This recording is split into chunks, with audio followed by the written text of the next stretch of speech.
إن الحمد لله نحمده ونستعينه ونستغفره ونعوذ بالله من شرور أنفسنا ومن سيئات أعمالنا من يهده الله فلا مضل له ومن يضلله فلا هادي له وأشهد أن لا إله إلا الله وحده لا شريك له وأشهد أن محمدًا عبده ورسوله أما بعد فإن خير الحديث كتاب الله وخير الهدي هدي محمد صلى الله عليه وسلم وشر الأمور محدثاتها وكل محدثة بدعة وكل بدعة ضلالة وكل ضلالة في النار. أعوذ بالله السميع العليم من الشيطان الرجيم من همزه ونفخه ونفثه. بسم الله الرحمن الرحيم. قال رب اشرح لي صدري ويسر لي أمري واحلل عقدة من لساني يفقهوا قولي. وقال عز وجل يوم نقول لجهنم هل امتلأت وتقول هل من مزيد وأزلفت الجنة للمتقين غير بعيد هذا ما توعدون لكل أواب حفيظ من خشي الرحمن بالغيب وجاء بقلب منيب ادخلوها بسلام ذلك يوم الخلود لهم ما يشاءون فيها ولدينا مزيد. بزرگان محترم، نوجوان ساتھیوں، عزیز بھائیوں، پردہ نشین ماں و بہنوں، تمام تعریفیں اس اللہ وحدہ لا شریک کے لیے ہے جو اس ساری کائنات کا اکیلا خالق اور مالک ہے. درود و سلام ہو اللہ رب العزت کے تمام انبیاء علیہم السلام پر، جن کو رب العالمین نے انسانوں کی ہدایت اور رہنمائی کے لیے دنیا میں بھیجا. خصوصاً میرے اور آپ کے آخری نبی جناب احمد مجتبیٰ محمد مصطفیٰ صلی اللہ علیہ وسلم کی ذات پر، جن کو رب العالمین نے رہتی کائنات تک کے لیے اسوہ اور نمونہ بنا کر دنیا میں بھیجا. ہدایت کے سارے راستے آپ کے ذریعے واضح فرمائے، کامیابی حاصل کرنے کے تمام طریقے آپ کے ذریعے امت تک پہنچائے. اللہم صلی علی محمد وعلی آل محمد وبارک وسلم. حضرات، یہ اللہ رب العالمین کا فضل و احسان ہے کہ اللہ رب العالمین نے ہمیں دنیا میں جب عبادت کے لیے پیدا کیا تو وہیں رب العالمین نے ہمیں عبادت کے طریقے بھی بتائے. وہیں رب العالمین نے ہمارے لیے ہدایت کے راستے بتائے. عبادت کے احکام، عبادت کے مسائل کو سمجھانے کے لیے اللہ تعالیٰ نے انبیاء علیہم السلام کو بھیجا. انبیاء کے ذریعے اللہ تعالیٰ نے اپنے پسندیدہ عبادات کو ہمارے سامنے واضح کیا کہ یہ اعمال اس طرح سے کیے جائیں تو اللہ تعالیٰ خوش ہوتے ہیں. اور اسی طرح حضرات، یہ اللہ کا فضل و احسان ہے کہ جہاں بہت ساری عبادتیں شریعت میں ہمیں بتائی گئی ہیں، وہیں یہ بات بھی اللہ تعالیٰ نے ہمیں بتائی ہے کہ ہر عبادت کا ایک مقام نہیں ہوا کرتا، ہر عبادت کا ایک مرتبہ نہیں ہوا کرتا، ہر وقت اللہ کے نزدیک ایک جیسا نہیں ہوتا. اللہ رب العالمین نے مختلف اوقات پر اللہ نے فضیلت نصیب فرمائی ہے. کچھ دن ایسے ہیں جو اللہ کے نزدیک بڑے بابرکت ہیں، کچھ مہینے ایسے ہیں جو اللہ کے نزدیک بڑے بابرکت ہیں، کچھ راتیں ایسی ہیں جو راتیں اللہ کے نزدیک بابرکت ہیں. تو حضرات، عام ایام میں ہونے والی عبادت بھی اللہ کو راضی کرتی ہے، لیکن خاص ایام میں، فضیلت کے دنوں میں، فضیلت کی راتوں میں، فضیلت کے مہینے میں جو عبادت کی جاتی ہے اس کا مقام اللہ کے نزدیک بہت زیادہ ہے۔ حضرات، تمام مہینوں میں سب سے مبارک مہینہ رمضان المبارک کا مہینہ ہے، جس مہینے میں کی جانے والی عبادات اللہ عز و جل کو بے حد پسندیدہ ہے، اور یہ مبارک مہینہ عنقریب ہمارے سامنے آنے والا ہے۔ عنقریب رمضان المبارک کے مہینے میں ہم 10-12 دن کے اندر داخل ہونے والے ہیں۔ تو حضرات، آج کے اس مختصر سے خطبے میں آپ کے سامنے رمضان المبارک کی ہم کس طرح سے قدر کریں، اور رمضان المبارک کے آنے سے پہلے ہم رمضان کے لیے کیا تیاریاں کریں، مختصر وقت میں چند اہم باتیں رمضان کی تیاری کے متعلق میں آپ کے سامنے رکھنے کی کوشش کروں گا۔ سب سے پہلی بات حضرات، رمضان ابھی تک آیا نہیں ہے، اور کیا معلوم کہ کسے رمضان ملے گا اور کون رمضان کو جو ہے پانے سے پہلے دنیا سے گزر جائے گا، یا کسے معلوم کہ کس کو عبادت کی توفیق ملے گی، کون بیمار ہو جائے گا، کون صحت مند رہے گا، یہ کوئی نہیں جانتا۔ لیکن حضرات، اگر آپ رمضان کا اجر و ثواب حاصل کرنے کی نیت رکھتے ہیں تو سب سے پہلے رمضان کی تیاری یہ ہے کہ آپ سچے دل سے اپنے دل میں یہ عزم کریں، اپنے دل میں یہ پکا ارادہ کریں کہ اللہ نے اگر رمضان میں زندگی دی، صحت اللہ نے دی، تو رمضان کی ساری عبادتوں کو اخلاص کے ساتھ، جذبے کے ساتھ ہم ادا کریں گے۔ یہ آپ ارادہ کیجئے، یہ آپ عزم اپنے دل میں پیدا کیجئے، اور اللہ تعالیٰ اتنا رحمان و رحیم ہے، اللہ تعالیٰ بندوں کی عبادت کا اتنا قدردان ہے کہ بندہ اگر عبادت کا ارادہ کرتا ہے، عبادت تو بعد کی چیز ہے، بندہ عبادت کا ارادہ کرتا ہے، اللہ تعالیٰ اس کے لیے اجر لکھ دیتے ہیں۔ صحیح مسلم کی حدیث ہے، نبی صلی اللہ علیہ وسلم نے فرمایا، من ہم بحسنۃ فلم یعملها کتبت له حسنۃ، جو بندہ کوئی نیکی کا کام کرنے کا پکا ارادہ کر لیتا ہے اور اس نیکی کے عمل کو انجام نہیں دے پاتا، تب بھی اللہ تعالیٰ اس بندے کے لیے ایک اجر لکھ دیتے ہیں۔ اور جو بندہ نیکی کا ارادہ کرنے کے بعد میں نیکی کو انجام دے دیتا ہے، اللہ کے نبی نے فرمایا اللہ تعالیٰ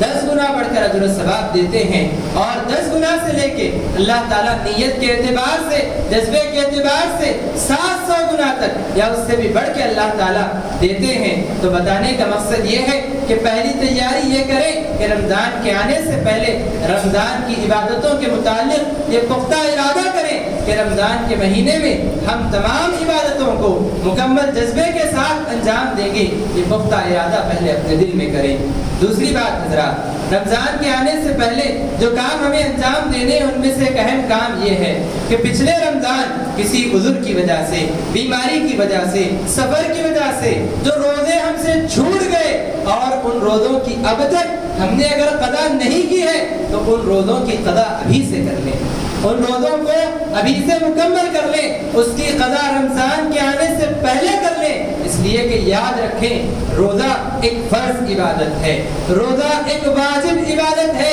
اور فرض کا مطلب یہ ہوتا ہے اس عبادت کو انجام دیا جائے گا، اللہ کے نزدیک فرضیت اور ذمہ داری بھی ختم ہو جائے گی، اللہ اجر و ثواب بھی دے گا، اور اگر اس عبادت کو انجام نہ دیا جائے تو اللہ تعالیٰ کے نزدیک جو ذمہ داری اللہ نے دی ہے وہ ذمہ داری ہم پہ باقی رہ جاتی ہے، اور اس کو گناہ بنا کر لکھ دیا جاتا ہے۔ جیسے انسان نماز نہ پڑھے گنہگار ہوتا ہے، ویسے ہی بے روزگار آدمی جس نے روزے چھوڑے اور قضا نہیں کی گناہ کبیرہ ہے۔ لہذا حضرات، رمضان کے آنے سے پہلے چھوٹے ہوئے روزوں کی قضا ضرور کر لیں۔ تیسری بات حضرات، رمضان کے آنے سے پہلے رمضان کی تیاری میں اس چیز کو بھی آپ داخل کریں کہ رمضان کے آنے سے پہلے گزری ہوئی زندگی میں ہم سے جو گناہ ہوئے ان گناہوں کے متعلق توبہ کریں، ان گناہوں کو یاد کر کر کے اللہ سے بخشش مانگیں، اللہ رب العالمین سے توبہ استغفار کریں، اپنے دل سے ان گناہوں کے اثرات کو ختم کریں،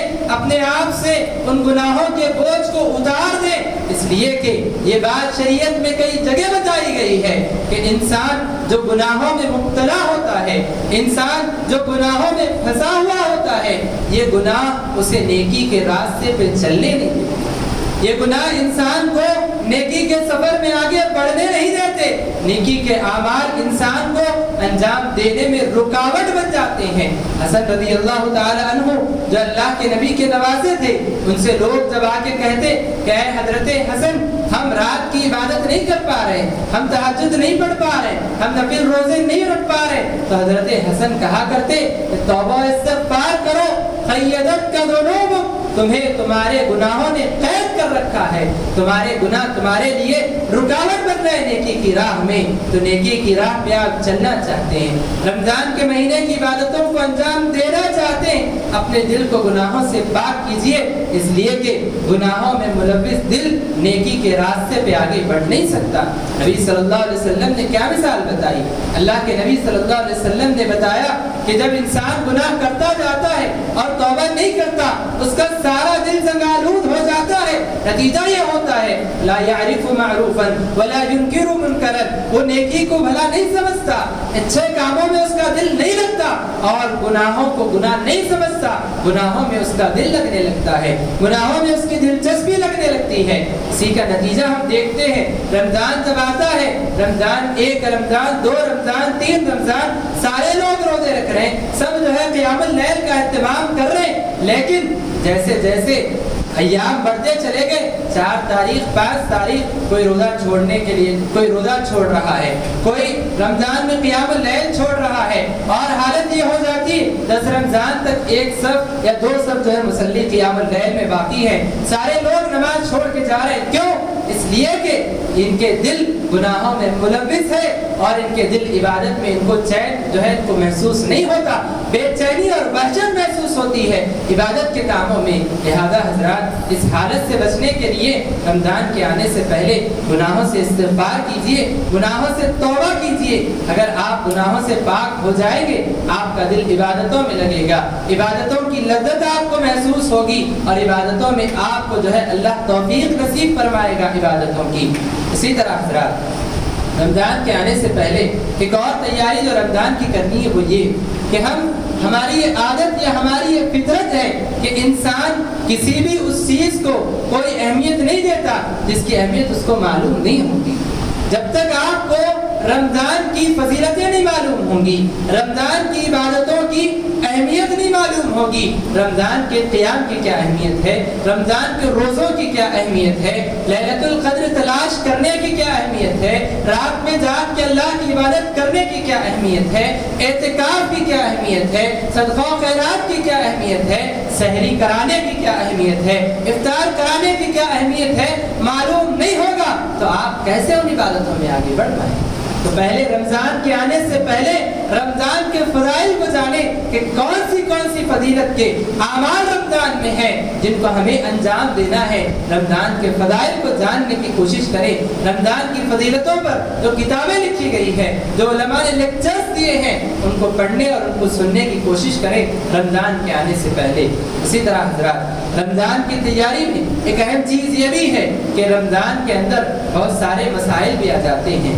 رمضان میں بہت ساری عبادتوں کے مسائل آ جاتے ہیں ہمارے سامنے، جس میں صحیح طور پہ معلومات نہ ہونے کی وجہ سے ہم غلطیاں کر بیٹھتے ہیں۔ لہذا رمضان کے آنے سے پہلے رمضان کے خصوصی مسائل پر بھی آپ کی نگاہ ہونی چاہیے، رمضان کے خصوصی مسائل بھی آپ کو جان لینے چاہیے، سحری کے احکام، افطار کے احکام، صدقۃ الفطر کے احکام، عیدین کے احکام، نماز عید کا کیا حکم ہے، نماز عید کا کیا طریقہ ہے، اور جو ہے اس کے علاوہ رمضان میں روزوں میں ہم کیا کر سکتے ہیں، کیا نہیں کرنا چاہیے، کیا کرنے سے روزہ ٹوٹ جاتا ہے، کیا کرنے سے روزہ نہیں ٹوٹتا ہے، یہ سارے احکام ابھی سے ہمیں معلوم ہونے ضروری ہے، اس لیے کہ احکام کو جانے بغیر، صفت کو جانے بغیر، مسائل کو جانے بغیر ہم عبادت صحیح طور پہ انجام نہیں دے سکتے۔ لہذا رمضان کی تیاری میں اس چیز کو بھی آپ داخل کریں کہ رمضان کے آنے سے پہلے رمضان کے احکام و مسائل کو ضرور جان لیں۔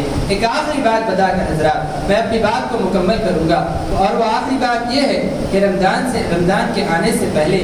آپ اپنی مصروفیات کا اور رمضان کی عبادات کا ایک مکمل لاہیہ عمل بنائیے، ایک مکمل ٹائم شیڈول، ایک ٹائم ٹیبل آپ بنائیے کہ میری زندگی میں میری یہ مصروفیات ہیں، یہ وقت ہے جس میں میں مصروف رہتا ہوں، میں جاب کرتا ہوں، میرے جاب کی یہ ٹائمنگ ہے، میں مزدوری کرتا ہوں، میری مزدوری کی یہ ٹائمنگ ہے، یا میں کوئی اور کام کرتا ہوں، اتنا وقت میں مصروف رہتا ہوں، اس کے علاوہ اتنا وقت میرے پاس خالی ہے۔ اب رمضان کی جو عبادتیں آنے والی ہے، رمضان میں خصوصی طور پر سب سے پہلے فرض نمازوں کا اہتمام میرا کیسا ہوگا، میری ظہر کی نماز کہاں ہوگی، عصر کی نماز کہاں ہوگی، مغرب کہاں ہوگی، عشاء کہاں ہوگی، فجر کہاں ہوگی، یہ سارا شیڈول آپ پہلے سے تیار کریں۔ اور اسی طرح حضرات رمضان کے شیڈول میں اس چیز کو بھی آپ جگہ دیں کہ جو خالی اوقات ہیں ان اوقات میں ہم کیا کریں گے، کب سے کب تک بیٹھ کر ہم اللہ کی بارگاہ میں رو کے دعا کریں گے،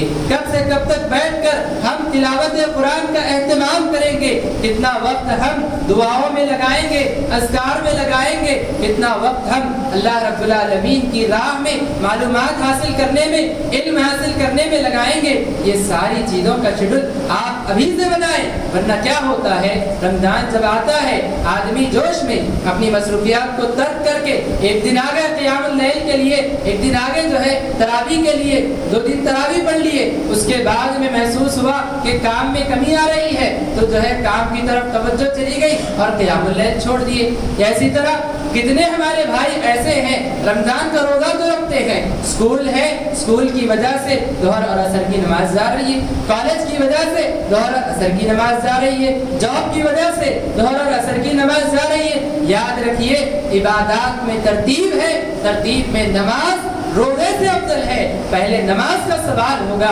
لہذا نماز کا بھی اہتمام کرے اور فرض سے بڑھ کر نفل کا بھی اہتمام کرے، نفل نمازیں پڑھنے کا بھی رمضان میں اہتمام کرے۔ اور خصوصی طور پر رمضان کا مہینہ قرآن کا مہینہ ہے، رمضان کا مہینہ قرآن کا مہینہ ہے، لہذا رمضان کے مہینے میں قرآن سے آپ کیسے تعلق جوڑیں گے اس کا بھی آپ کے پاس شیڈول ہونا چاہیے۔ یہ تیاریاں رمضان کے آنے سے پہلے آپ کو مکمل کر لینی چاہیے۔ ہر وہ کام جو لا یعنی ہے، جو بے فائدہ ہے، جو ہمارے وقت کو کھا جانے والا ہے، چاہے وہ دوستوں کی صحبت ہو، چاہے وہ فون کا استعمال ہو، چاہے وہ نیوز پیپر پڑھنا ہو، چاہے وہ لوگوں کے ساتھ گپ شپ کرنا ہو، چاہے وہ سڑکوں پر گھومنا پھرنا ہو، یہ ساری چیزوں کو اپنے شیڈول سے باہر کر دیجیے۔ اور دنیا نے جو لوازمات رمضان کے بنا لیے ہیں کہ حریص وہاں کھانی ہے، وہاں وہ چیز اچھی ملتی ہے، یہ ساری چیزوں کو اپنے جو ہے لاہے عمل سے اپنے ٹائم شیڈول سے باہر نکالیے، رمضان کے مہینے کو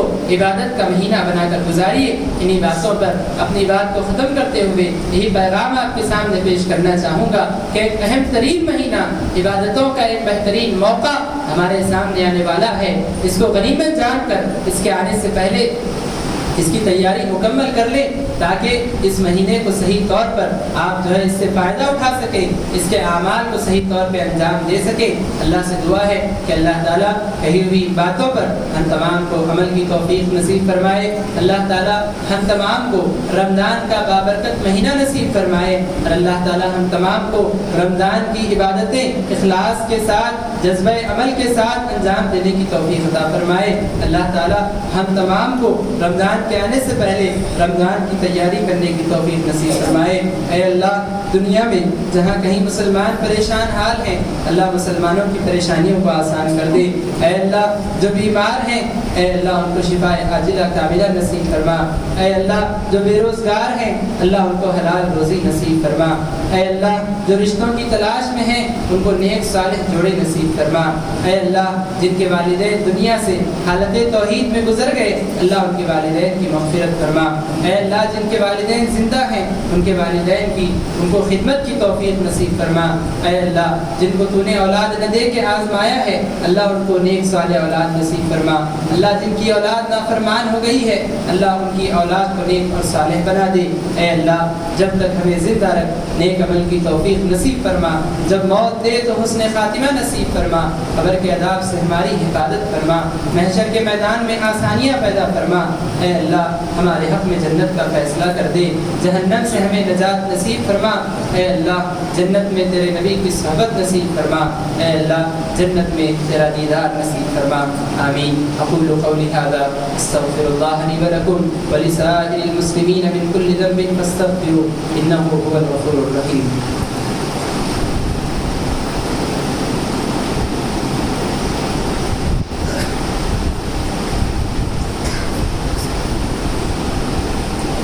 الحمد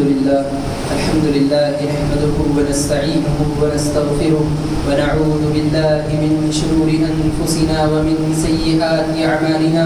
من يهده الله فلا مضل له ومن يضلله فلا هادي له، وأشهد أن لا إله إلا الله وحده لا شريك له، وأشهد أن محمدا عبده ورسوله، أما بعد فإن خير الحديث كتاب الله وخير الهدي هدي محمد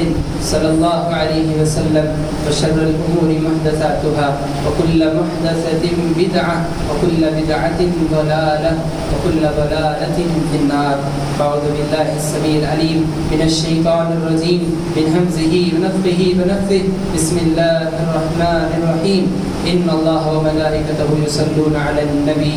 يا أيها الذين آمنوا صلوا عليه وسلموا تسليما، اللهم صل على محمد وعلى آل محمد كما صليت على إبراهيم وعلى آل إبراهيم